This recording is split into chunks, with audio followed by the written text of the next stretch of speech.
My sister spent years convincing our entire family that I was mentally unstable, so I set out to expose the truth and finally prove that she was the one manipulating everyone and hiding her own psychotic behavior.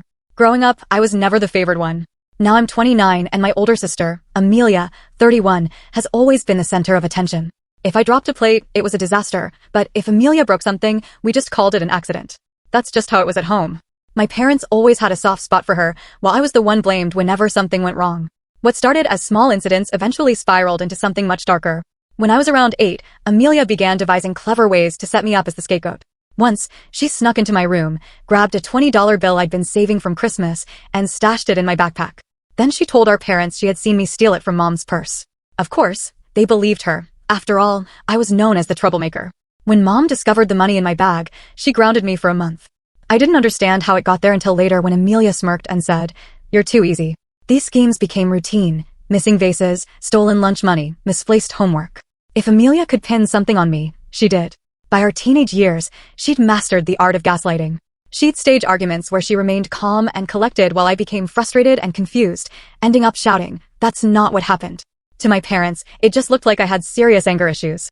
As we moved into adulthood, Amelia didn't change. If anything, she got worse.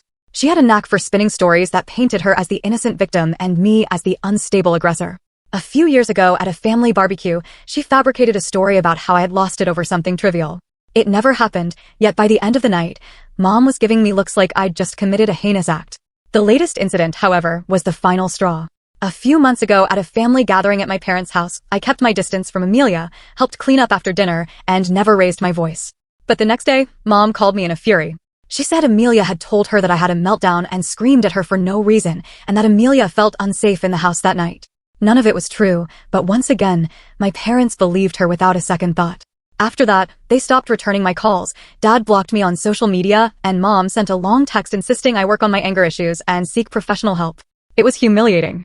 I tried to explain myself, but nothing I said seemed to matter. Amelia's word was gospel. The worst part is that it wasn't just my parents. Recently, my cousin Sophie reached out, saying she'd heard from Amelia that I was dangerously unstable and in need of help. Amelia's been spreading this narrative to anyone who will listen, painting me as a ticking time bomb while I'm left powerless to stop it. I now live alone in a small apartment a few towns over, with a steady job and a few close friends who truly know me. They've been my rock through it all, especially as my family drifts further away. Yet, it's exhausting constantly having to explain and reassure everyone that I'm not the monster Amelia makes me out to be. It feels like I'm fighting a battle where the opposition holds all the weapons and I'm left empty-handed. Not too long ago, while scrolling through old messages with Amelia trying to pinpoint where it all went wrong, I noticed patterns, times when she contradicted herself or accidentally admitted to her lies.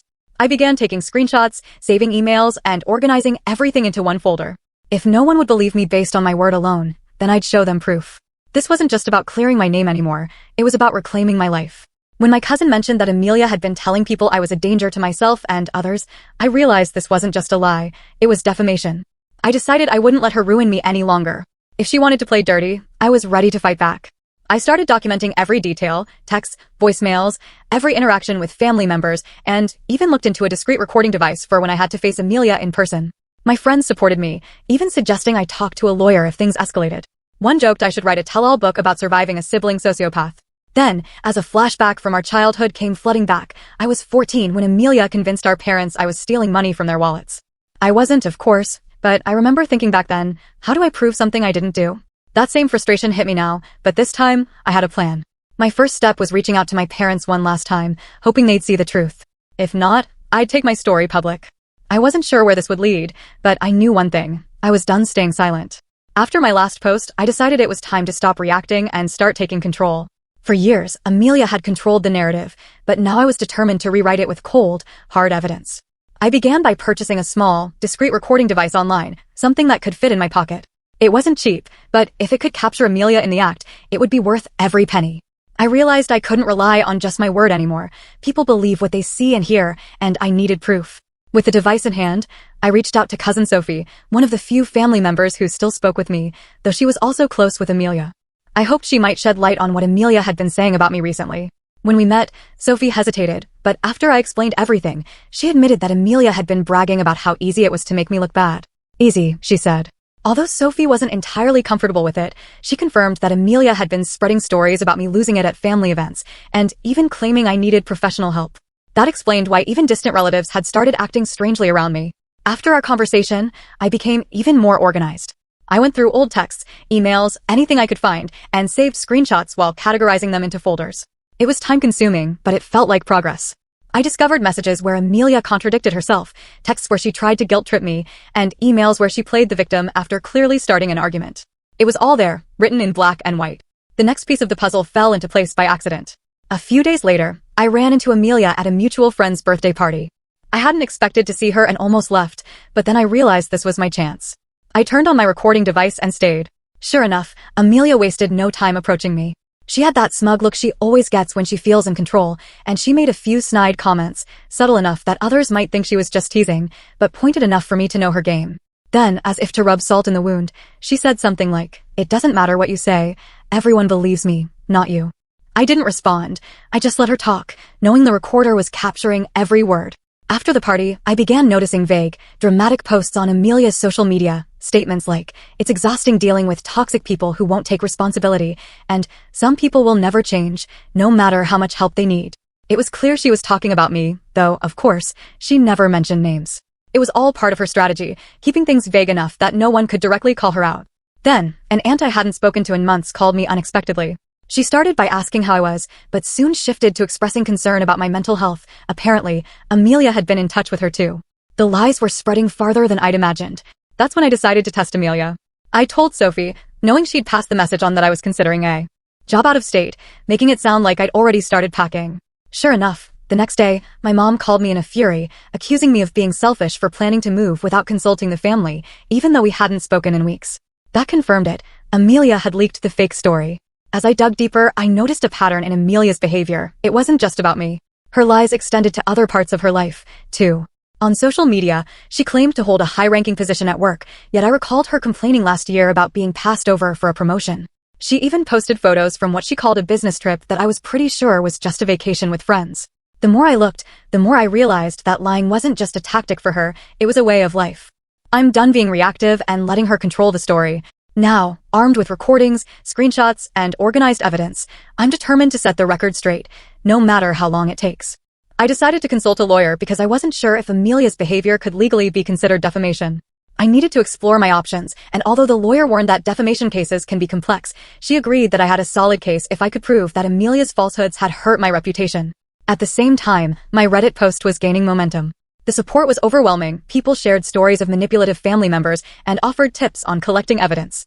Some even suggested going completely no contact with my family, but I wasn't ready for that until I uncovered the truth. While working on my plan, I stumbled upon something huge, a secret about Amelia that might change everything. I'm not ready to reveal all the details yet, but let's just say it could be the key to turning the tide. Update 2. After my last update, things escalated quickly.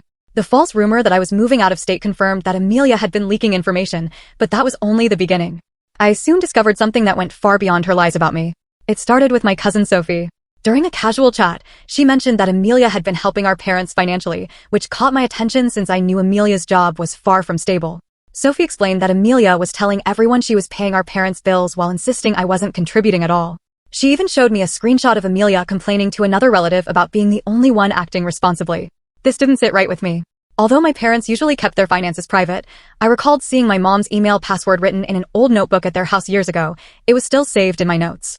I logged into her email and began combing through the inbox. I wasn't sure what I was looking for at first, but then I found a string of messages from Amelia to my parents, claiming she needed money for emergencies. The explanations, vague mentions of medical expenses and work-related costs, didn't add up. Attached to one email were what looked like fake invoices from a car repair shop and a hospital bill. When I googled the hospital's name, it turned out the hospital didn't exist. I compared the invoice dates with Amelia's Instagram posts. On the day she was supposedly bedridden with a medical emergency, she was posting selfies from a beach vacation. That wasn't all. Hidden among the emails were bank transfer confirmations showing that my parents had sent Amelia thousands of dollars over the past 2 years. My stomach dropped. They had believed her story completely, all while she painted herself as the family savior. I compiled everything, the emails, invoices, and Instagram screenshots, and sent an anonymous email to my parents with only the facts. Within hours, my mom called me in anger, accusing me of fabricating the documents to get back at Amelia. My dad, however, remained silent, which made me think he was slowly piecing things together. The next day, Sophie messaged me that my parents had confronted Amelia about the email.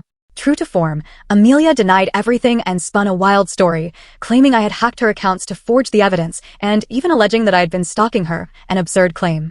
But here's the kicker, she called half the family to discredit me further, saying I was spiraling and needed help. Some relatives even messaged asking if I was okay. It was infuriating, but I stayed quiet, letting her dig her own grave. The opportunity came sooner than I expected.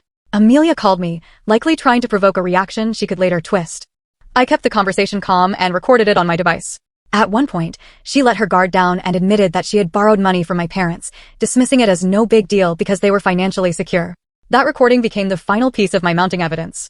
Meanwhile, I spoke with my therapist about everything that had been happening. She'd been helping me handle the emotional toll of Amelia's behavior, but this time I needed something concrete. She agreed to write a letter confirming my mental stability, a direct contradiction to the lies Amelia had been spreading.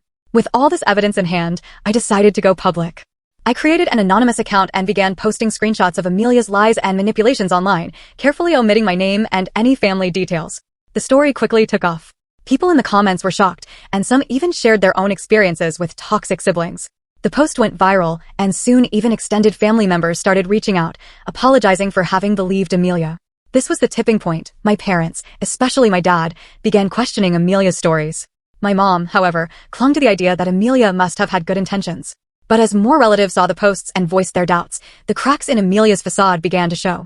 That's when Amelia escalated her tactics. She threatened legal action, accusing me of defamation. What she didn't know was that I had been consulting a lawyer from the start. My lawyer reassured me that the evidence was solid and that any case she brought against me would likely backfire. Then came the moment of truth. My parents invited me to a family dinner, insisting it was time to talk. Amelia was there too, as smug as ever, but I was ready. During the meal, I pulled out the recordings, emails, and screenshots, presenting everything to the room like a scene from a movie. My dad's face went pale, my mom was speechless, and Amelia lost her cool, accusing me of setting her up. But the evidence was overwhelming. By the end of the night, my parents apologized. It wasn't perfect, and I still have my doubts about how sincere they were, but it was a start. Amelia stormed out, yelling that we'd all regret this. For the first time in years, the lies were out, and Amelia's web of manipulation had finally unraveled. After the dinner, I expected things to settle down. Instead, Amelia went into overdrive, doing everything she could to paint herself as the victim. Within days, my phone was flooded with messages from extended family, some confused about what was happening, others angry and accusing me of orchestrating a public humiliation of Amelia. It turned out that Amelia had been busy calling everyone she could, spinning a new narrative in which I had planned the entire confrontation to ruin her reputation. She claimed I had hacked her accounts, manipulated her emails, and even faked the recordings, adding that I had been stalking her and showing up uninvited to events just to harass her. The audacity was almost laughable, yet it resonated with some who were already inclined to believe her. My dad seemed to see through her act, but my mom wasn't so sure. She told me that Amelia had been crying nonstop, insisting that I had ruined her life. Mom still clung to the idea that Amelia wouldn't act this way unless she had a reason. It was exhausting watching my parents split into two camps, one beginning to trust me, and the other still under Amelia's spell. The breaking point came at a cousin's birthday party a week later. I hadn't planned on attending, but Sophie convinced me it was a good opportunity to show the family I wasn't hiding. Of course, Amelia was there too. The moment she saw me, she started raising her voice, accusing me of being a stalker. She pointed at me and told everyone that I had hacked her accounts to frame her. Chaos erupted. I remained calm, knowing my recorder was running in my pocket, letting her dig her own grave. The accusations were so outrageous that even some of her supporters began to look uneasy. After the party, I reviewed the recording, her tone, the dramatic accusations, it was all there. But before I could decide what to do next, I stumbled upon something even more shocking. While sifting through old emails, I found messages from Amelia, sent years ago, in which she pretended to be me. She had forged entire conversations, sending rude and insulting emails to family members in my name. That explained why some relatives had distanced themselves from me without any explanation. The details in those fake emails were chilling. She even mimicked my writing style.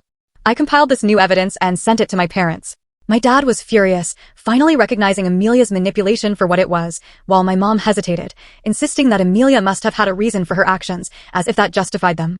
I didn't push her further. The evidence spoke for itself. Then Amelia escalated her legal threats. I received a cease and desist letter from her lawyer, accusing me of harassment and defamation. My lawyer responded immediately, attaching copies of all the evidence we'd gathered so far and even issuing a counter-threat. If Amelia continued her campaign of lies, I would sue her for defamation and emotional distress. Later, Sophie mentioned that Amelia had privately admitted something that only further confirmed everything I already knew. She had no solid case. She was banking solely on legal threats to scare me into backing down. When that strategy failed, Amelia fell silent for a bit, but I wasn't ready to quit. Frustrated, I turned to Reddit. I posted a detailed account of everything that had happened, complete with screenshots of emails and recordings that revealed key details. The post blew up, gathering over 50,000 upvotes in less than a day. The comments overflowed with people sharing their own stories about manipulative family members. Some even offered advice on handling Amelia's smear campaign. But it didn't stop there. Reddit users began digging into Amelia's online history, finding discrepancies in her social media profiles. They noticed that her job titles kept shifting between platforms. One user even said they recognized Amelia and insisted that she had exaggerated her work role, even lying about promotions. This revelation caught fire and caused major issues for Amelia. Word reached her employer, and she was reportedly called in for a meeting to explain herself. As more family members saw the Reddit post, the fallout grew. Some directly demanded explanations from Amelia, while others reached out to apologize for believing her lies. Her carefully crafted image was crumbling, and she couldn't control the narrative anymore. Eventually, even my mom confronted Amelia. The mounting evidence was impossible to ignore. Amelia broke down, accusing me of ruining her life and insisting that she'd only lied because she felt cornered. My dad told her to stop making excuses, but my mom still tried to comfort her. It was painful to watch, yet at least the truth was finally out. While it felt good to be vindicated, the entire ordeal was exhausting. The endless calls, messages, and emotional toll were overwhelming. Even with support from Reddit and my friends, I struggled to keep going, but I refused to give up. Amelia's meltdown confirmed for me, this wasn't over yet. Update 4. After my last update, Amelia's behavior took an even darker turn. With most of the family now on my side, she doubled down on her lies. She claimed that the evidence I had presented was faked with the help of professionals. According to her, I had even hired someone to hack her accounts and create fake emails. The story was absurd, but Amelia was always skilled at sowing doubt, especially among people who didn't know the full story. Then the anonymous messages started. I began receiving emails from burner accounts accusing me of being a manipulative liar. The messages were clumsy, but detailed enough that I suspected they came from someone close to the situation. A few even contained vague threats about ruining my reputation. It wasn't hard to figure out who was behind them, but I needed proof. I reached out to a friend who works in IT, and with his help, we traced the emails back to an IP address linked to Amelia's home network. That confirmation was exactly what I needed. I documented everything and filed it away, choosing not to respond to the messages, knowing that Amelia was likely fishing for a reaction. A few days later, Amelia made a surprising move. She sent me a long message saying she wanted a fresh start and to put the past behind us. She wrote about how much she missed our sibling bond and how hard it was to see our family torn apart. Her message was so out of character that I immediately suspected ulterior motives, but I played along and agreed to meet her in a public place. I made sure to bring my recording device. At the meeting, Amelia was overly friendly, trying to steer the conversation toward reconciliation, but as we talked, she slipped. She started venting about how difficult it had been for her to keep everything straight over the years, and casually admitted that it was easy to frame me when we were younger. She even laughed it off, saying it wasn't a big deal because no one got hurt. I recorded the entire conversation. After the meeting, I shared the recording with my parents and a few key family members. Amelia's tone and her casual confession of guilt were undeniable. My dad was furious, and even my mom, who had been hesitant to believe me, finally apologized. Hearing Amelia's own words shattered any lingering doubts. I also posted the recording on Reddit along with an update about the anonymous messages and the IP trace. The thread exploded, attracting even more attention than my previous post. People were stunned by how far Amelia had gone to protect her lies. The comments ranged from support to horror, with many sharing their own toxic family experiences. Amelia's world began to collapse rapidly. Within a day of the update going viral, she deleted all her social media accounts. Friends and family who had once supported her started distancing themselves, and even those who tried to stay neutral pulled away. Amelia had always managed to control the narrative, but now she had no platform left to spin her stories. At the same time, a former friend of Amelia reached out to me after seeing the Reddit thread. She wanted to share her own experiences and sent screenshots of conversations with Amelia that revealed a pattern: lies, playing the victim, and turning people against one another. She also mentioned that Amelia had borrowed money under false pretenses and never repaid her. This new evidence further cemented Amelia's reputation as a manipulator. Most of the family sided with me, but a small group clung to her narrative, claiming she'd been bullied into a breakdown. It was frustrating, but I decided not to focus on them. The truth was out, and that was enough for me. Amelia's next move was predictable. She told a few family members that she was leaving town and needed to escape the toxicity to start fresh somewhere else. Most people saw it for what it was, an attempt to run from accountability. Meanwhile, she quietly dropped all her legal threats against me. My lawyer advised against pursuing a defamation case, pointing out that Amelia was already discredited. There was no point in dragging things out when I had already won. My parents eventually issued heartfelt apologies for years of enabling Amelia's behavior and doubting me. They've been working to rebuild our relationship, though I've set firm boundaries.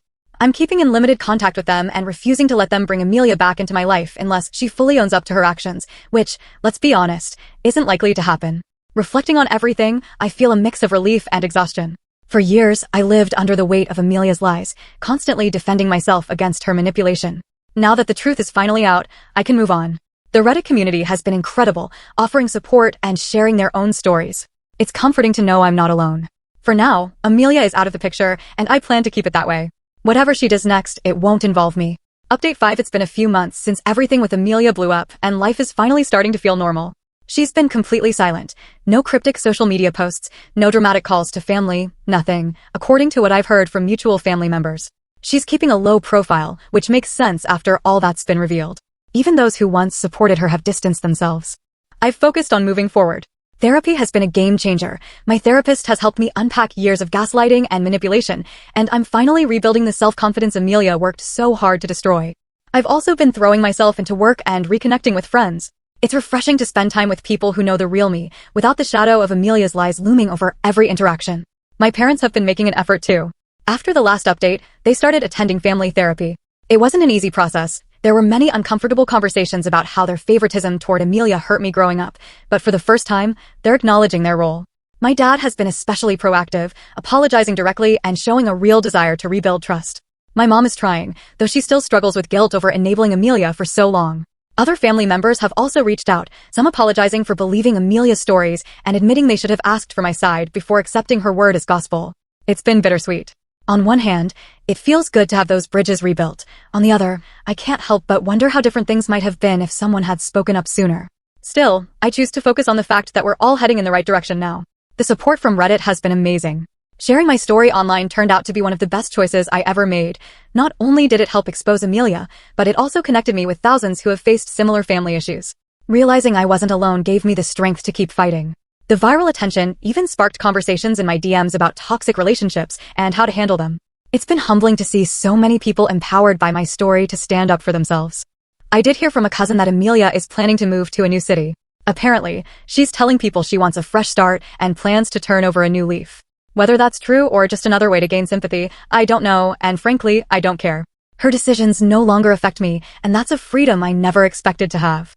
That said, Amelia did reach out one last time. A few weeks ago, I received a cryptic email from her, half apology, half blame. She wrote about how tough things have been for her and hoped I could forgive her someday, but she also accused me of escalating the situation and dragging the family into unnecessary drama. I didn't reply. I've made it clear to my parents and anyone else who asks that Amelia is not welcome in my life unless she takes full responsibility for her actions, and even then, I'm not sure I'd want her back. Family gatherings have resumed without Amelia, and honestly, they feel so much lighter now. There's a real push for open communication, and I've noticed my parents making an effort to include me in decisions and listen to my point of view. It's not perfect. Healing this much damage will take time, but it's progress. For the first time in years, I feel like I belong in my own family. A journalist even reached out recently, interested in doing a piece on toxic family dynamics. As tempting as it was, I decided not to pursue it. I've shared enough of this story online, and while I'm grateful for the platform Reddit gave me, I don't want to keep living in the past. This chapter is closed, and I'm ready to move on. Looking back, the whole experience has been painful but necessary. I learned the importance of setting boundaries, advocating for myself, and trusting my instincts. If something feels off, it probably is. And no matter how much someone tries to distort your reality, the truth has a way of emerging. You just have to be willing to fight for it. To everyone who supported me, shared advice, or simply took the time to read my story, thank you. You reminded me that I wasn't alone, even when it felt like the whole world was against me. Knowing that my experience helped others stand up to their toxic family members makes everything I went through worth it. As for Amelia, I don't know what her future holds, but whatever she does next isn't my responsibility. For the first time, I feel free to focus on my own happiness without her shadow looming over me. Never doubt yourself when someone tries to twist your reality. It's exhausting, frustrating, and sometimes it feels impossible, but the truth will always prevail.